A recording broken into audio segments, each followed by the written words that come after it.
जब उसने दुल्हन की शक्ल देखी, आप लोगों को कुछ हकीकत बताने जा रहा हूं जो बक्सर जिला के एक गांव में हुआ था।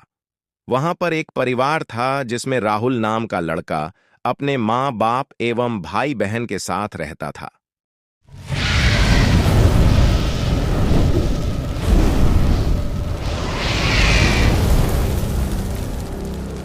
राहुल 20 साल का जब हो गया तो उसको देखने के लिए लड़की वाले आने लगे।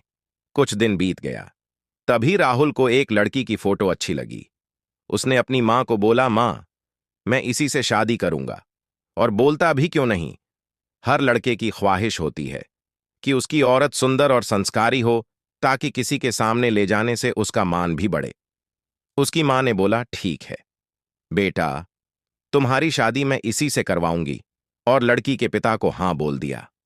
कुछ दिन बाद उसकी शादी का दिन आ गया। वह बहुत खुश था, क्योंकि उसकी हल्दी मेहंदी और संगीत से घर में खुशी छाई हुई थी। सारे मेहमान से उसका घर भर गया था।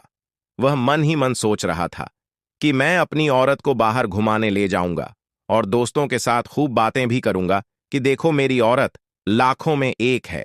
मन ही मन लड्डू फूट रहे थे।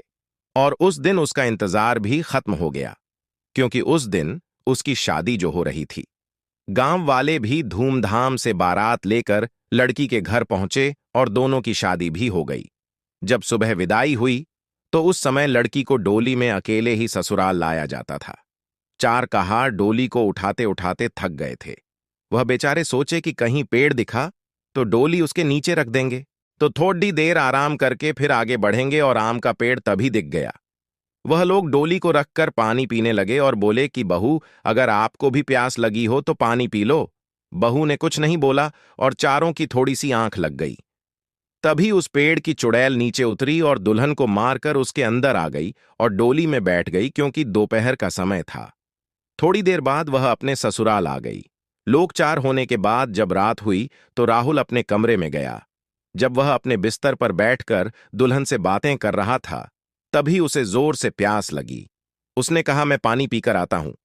दुल्हन ने बोला, आप बैठो, मैं पानी दे रही हूं।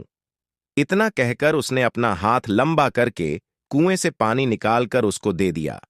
इतना देखते ही राहुल जमीन पर भद्द से गिर गया और बेहोश हो गया। थोड़ी देर बाद जब उसे होश आया तो उसने अपने सामने घूंघट में छुपी चुड़ैल को देख लिया और भागने की कोशिश करने लगा। तभी उस चुड़ैल ने बोला, आप भागो मत, मैं आपको मारूंगी नहीं, और अब मैं आपके साथ रहूंगी भी नहीं। नहीं तो आप जीवित नहीं रहोगे, क्योंकि आपने हमारा चेहरा देख लिया।